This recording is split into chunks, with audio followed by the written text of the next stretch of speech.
સરસ્વતી, જી હા, તમારા માટે ફરીથી એક ખૂબ સરસ મજાની પણ લાવી નાખી, આંખમાંથી આંસુ લાવે એવી જબરદસ્ત કહાની બેલ્સો ટીવી અને શશિકાંત ઉટલા પેશ કરે છે. મેં તમને કહ્યું તેમ સરસ્વતી, તેના વિશે હું વાત કરવા માંગુ છું.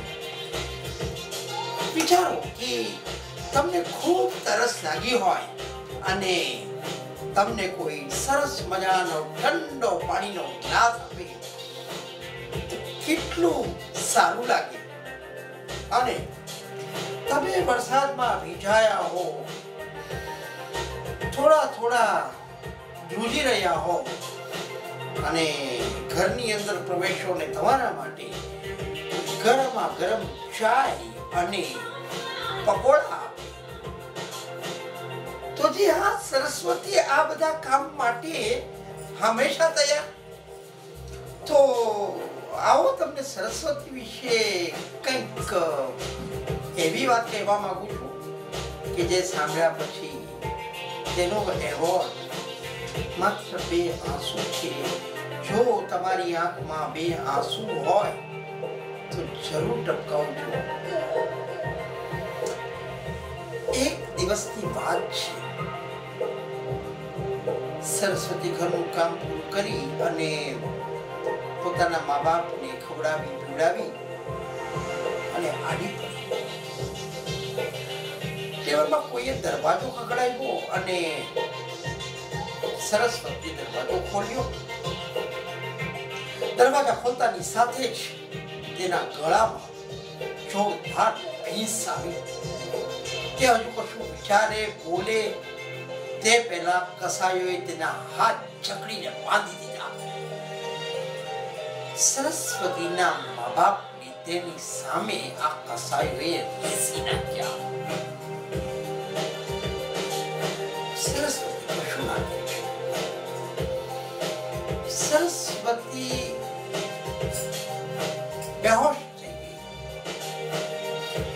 જ્યારે સરસ્વતી ભાનમાં આવી ત્યારે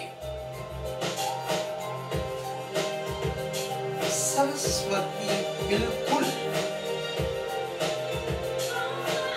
અલગ પ્રકારની વ્યક્તિ બની.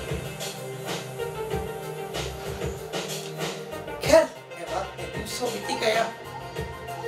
જ્યારે સરસ્વતીના ઘરે કોઈ આવતું ત્યારે સરસ્વતી ઉમળકાભેર તેનું સ્વાગત કરતી અને તેમના માટે ગરમ ગરમ ચાય, પકોડા, સરસ મજાનું ઠંડુ પાણી અને શું ના કરતી. આ સંવેદનાની વાત જ્યારે હું કરું છું ત્યારે તમારા મનમાં એક સવાલ આવશે કે તમે આટલી બધી વાત કરી પણ આ વાતમાં આંસુનો અર્થ ક્યાંય આવ્યો જ નહીં. મિત્રો, જે ગરમા ગરમ ચા તમે પીધી, જે ચાના ઘૂંટ તમે ભર્યા, એ આનંદના ઘૂંટ હતા પણ સાથે સાથે પાછળ આંસુના કુવા હતા. જે તમે ગરમા ગરમ પકોડા ખાધા, જે તમે ખાતર બરદાસ્ત માણી, જે તમે સરસ્વતીના હાથે બનાવેલી વાનગીઓ ખાધી, એમાં તમને અત્યંત પ્રેમનો અહેસાસ થયો. પણ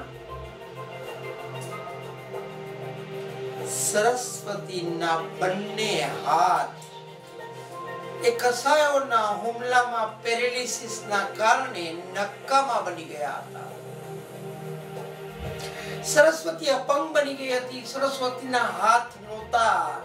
સરસ્વતી હાથ વગરના હાથોથી ચાય બનાવીને તમને પીવડાવતી હતી. સરસ્વતી હાથ વગરના હાથથી પકોડા બનાવીને તમને ખવડાવતી હતી. સરસ્વતીનો વરસાદ એ તેના આંસુ હતા, સરસ્વતીની વેદના એ તેની ખુશી હતી, અને સરસ્વતીનું દિલ એક ઉમળકા ભેર આગળ વધતું, મહેમાનોની આગતા સ્વાગતા કરતું, એક જબરજસ્ત ખુશીના ઉછાળા લાવતું, એક આનંદ ભર્યું સ્મિત તેના ચહેરા ઉપર કે જેને તમને ક્યારેય ખબર પડવા ના દીધી કે સરસ્વતી અપંગ છે. સરસ્વતીના હાથ જ નહોતા. મિત્રો, આંસુ વિશે મારે વધારે કશું જ કહેવું નથી. તમને લાગે છે કે તમારી આંખમાં આંસુ આવ્યા? મને એવું લાગે છે કે આંસુને છુપાવવાનો પ્રયત્ન ના કરશો. જો તમારી આંખમાં 2 ટીપા પણ આંસુ ના આવ્યા હોય તો વગર છુપાવીએ એને તમારા ગાલ ઉપર વહેવા દેજો, દળદળવા દેજો. એ જ સરસ્વતીનો એવોર્ડ છે.